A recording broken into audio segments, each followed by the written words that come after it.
Muito obrigada, senhor presidente, senhor Gilberto, o doutor Elvis e a doutora Márcia Elisa de Souza também, a quem eu quero prestar minha solidariedade, porque o que eu presenciei aqui foi realmente a senhora ser colocada numa situação que não merece, até pela sua competência. A senhora já era diretora antes, a senhora saiu do cargo e foi alçada a um outro cargo de assessora da presidência do INSS, do então presidente Rolim, o que demonstra a sua competência e o reconhecimento ao seu trabalho. Mas aqui, senhor Gilberto, doutor Gilberto, o que eu entendi, e como mulher, eu não gostei de ver essa situação, foi realmente ela ser usada, porque quando o senhor falou que ela havia terminado, colocado fim àquelas 4 ACTs e foi retirada, pode não ter sido a sua intenção, mas foi isso que o senhor passou, como se ela tivesse sido retirada por uma punição, por uma perseguição. Tanto assim que o senhor não disse que ela foi alçada ao cargo de assessora da presidência. Depois, graças ao que o senador Rogério Marinho falou, contestando a sua fala, o senhor alterou, com muita habilidade, porque o senhor é uma pessoa habilidosa. E aí ficou claro, então, que a doutora Márcia foi usada aqui. Eu, como mulher, não gostei do que eu vi. E eu, então, me solidarizo à senhora, doutora Márcia.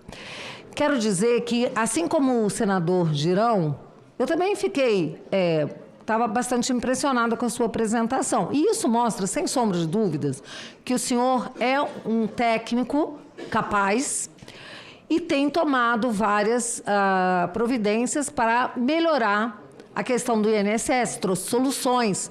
Mas eu quero dizer que algumas dessas soluções não me impressionam nem um pouco. Apesar de que a gente vê que estão sendo tomadas providências. E, claro, tem que ser, porque quando um escândalo desse tamanho acontece, se não houver providência, tudo vai ficar muito claro, muito óbvio. E a gente sabe que esse governo não olha para o povo, não cuida do vulnerável. Esse governo explora as pessoas. Esse é um governo que, sinceramente, não tem pena, não tem o menor constrangimento em roubar aposentado, roubar pensionista.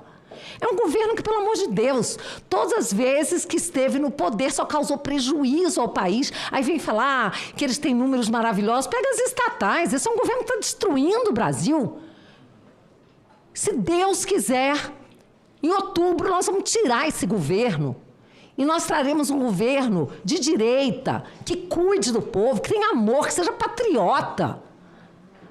E eu quero dizer que o senhor, com toda a sua técnica, serve a esse governo, infelizmente. E aí, eu não sei se de forma intencional ou não, a forma como o senhor às vezes coloca as coisas, dá a entender que o senhor estava querendo atacar o governo Bolsonaro e proteger esse governo. Quando, por exemplo, por um lapso, não sei, um descuido, o senhor afirmou que o problema começou em 2019, quando todo mundo sabe que isso não é verdade. Todo mundo sabe que isso é muito antigo. O senhor falou, sempre houve desvio, sempre houve descontos ilegais, sempre houve, e sempre nas costas do PT. Vamos pensar aqui no Paulo Bernardo, que era casado com a Gleisi Hoffmann, que já roubava aposentado, já roubava velhinho. Meu Deus do céu! Quem pode se deixar enganar por esse governo das trevas, por esse partido das trevas ao qual o senhor serve? E eu falo porque fui procuradora há 24 anos, fui procuradora-geral adjunta, fui corregedora-geral da Procuradoria do DF e nunca me deixei constranger por uma ordem ilegal, nunca. E o senhor, com toda a sua competência, infelizmente, não tomou atitude devida, ou pelo menos não deve ter se insurgido suficientemente contra essa nomeação obscura feita por essa senhora, como é que é o nome dela aqui? Essa aqui, Leia Bressi, que nomeou esse senhor que agora pediu demissão, pediu exoneração, assim, do nada. Coincidentemente, nós estamos aqui nessa CPMI, O senhor foi chamado para vir aqui hoje e ele ontem, né? Parece que pediu exoneração. Por que será, né? Será que é porque ele não tem nada? Não deve nada? E essa senhora que nas suas férias nomeou... E aí a gente sabe... E eu fico, sinceramente, com vergonha pelo senhor, porque o senhor mostra ter capacidade, está tomando medidas, está ajudando a resolver o problema, mas serve a um governo das trevas. E aí a questão é a seguinte, está aqui, ó, ministro da Previdência retira poderes do presidente do INSS. Como é que o senhor permite isso? O senhor é o presidente do órgão. E aí vem o senhor Volney Queiroz, que, repetindo um ato que já tinha sido antes feito pelo ministro Lupe, concentrou em suas mãos todo o poder de nomear, de exonerar, de fazer o que bem entender dentro do órgão, que é presidido pelo senhor. E eu esperaria de uma pessoa como o senhor, com seu currículo, com a sua capacidade, com seu poder de diligência, com tudo que o senhor tem feito de bom nesse caso, né? Mas é assim... Tem que fazer, porque como é que vai explicar para a sociedade que não está fazendo nada, diante desse escândalo tão gigantesco? Mas assim, como é que o senhor permite isso? Ficar à frente do órgão e um ministro que chupa a sua autoridade, chupa a sua competência, chupa o seu poder como um vampiro. E o senhor fica sem poder, sem autoridade. Se torna um técnico, atuando, mas não um agente político que o senhor deveria ser como presidente do INSS. Então, é uma vergonha, e isso precisa ser dito porque o ministro Lupe, quando veio aqui, disse o seguinte, não, eu não tenho nada a ver, tudo que foi feito no INSS, eu não tenho nada com isso. Eu era um ministro, eu não era o presidente do INSS. Mentiu descaradamente, porque ele havia pegado para si a competência do então presidente do INSS. E aí o senhor mesmo disse aqui que eles foram tirando a sua competência paulatinamente, de abril até agora. Em outubro, o senhor perdeu toda a sua competência de nomear, designar. Como é que pode? Como é que o senhor serve? Como é que o senhor permite isso? Uma pessoa com o seu currículo, a sua capacidade, a sua inteligência, como que o senhor permite isso? Tem abrios para não servir a um poder, a um governo que é do partido das trevas.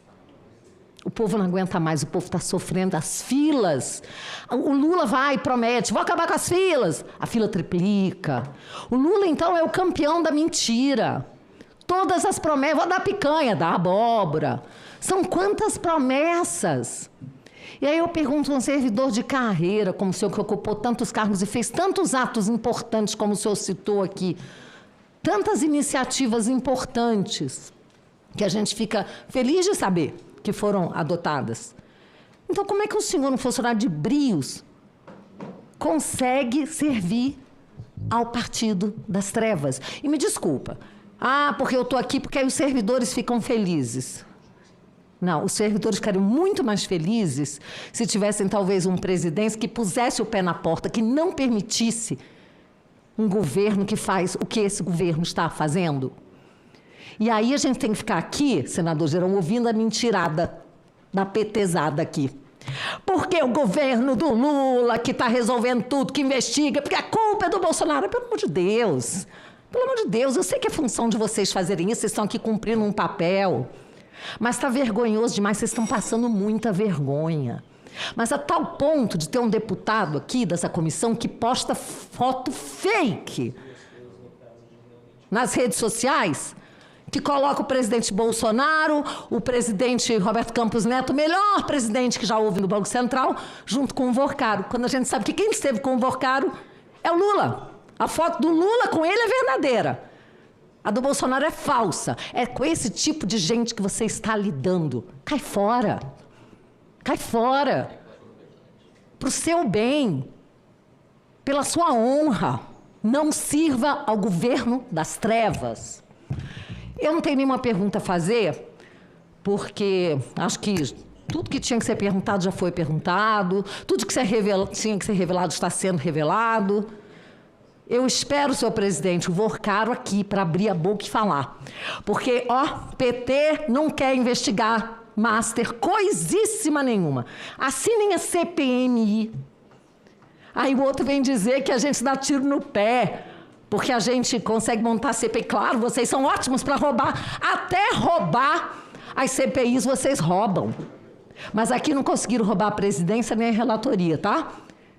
E não vão roubar o futuro dessa nação. Porque outubro está aí e vocês vão ser varridos da política brasileira, graças a Deus. Senhor Gilberto, para o encerramento e sua última fala, senhor presidente, eu teria uma questão de ordem antes. Pois não, qual é o artigo, Excelência? Artigo 342 do Código Penal, senhor presidente. Eu quero Código Penal, Excelência? Sim, senhor. É legislação citada na questão de ordem. É a questão... Pois não? É questão, senhor presidente, é uma questão de ordem em relação, porque tem pessoas que estão acompanhando e estão perguntando sobre o crime de falso testemunho. Sim. E aí, é uma forma de esclarecer com Vossa Excelência, mas também de elogiar pelo... O senhor é magnânimo. E a magnanimidade, que é uma palavra difícil de pronunciar, é mais difícil ainda de praticar. E Vossa Excelência fez aquilo que, entendo, muitos talvez não fariam aqui com o depoente, junto com o relator. Deu a oportunidade dele de declarar a verdade ou se retratar conforme o artigo 342 do parágrafo 2º e o seu parágrafo 2º do Código Penal. Por que eu faço isso e faço elogio a Vossa Excelência? Obrigado, senhor. Porque no momento que nos encontramos aí atrás da mesa, eu disse que por mim era momento também, pela intencionalidade da fala do depoente, de dar voz de prisão. Porque nós percebemos claramente na forma como foi feito e depois ele não se retratou, mas é a alternativa, é retratar ou declarar a verdade.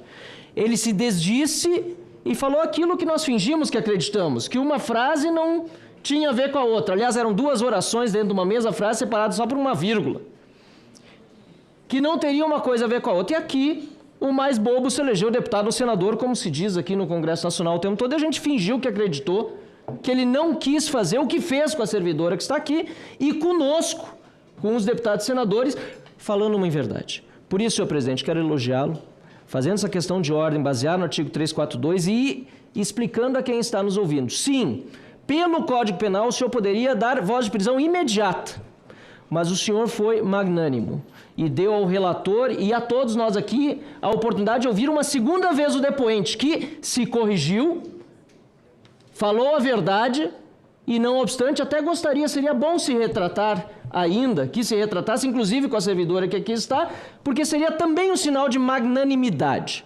Mas talvez não venha do depoente. Mas que fique claro aqui, senhor presidente, o senhor poderia ter dado voz de prisão, eu teria pedido aqui, mas em virtude da fala do depoente depois, corrigindo a informação, ele não sai preso daqui hoje. Obrigado, senhor presidente. Senhor Gilberto, para as suas observações finais.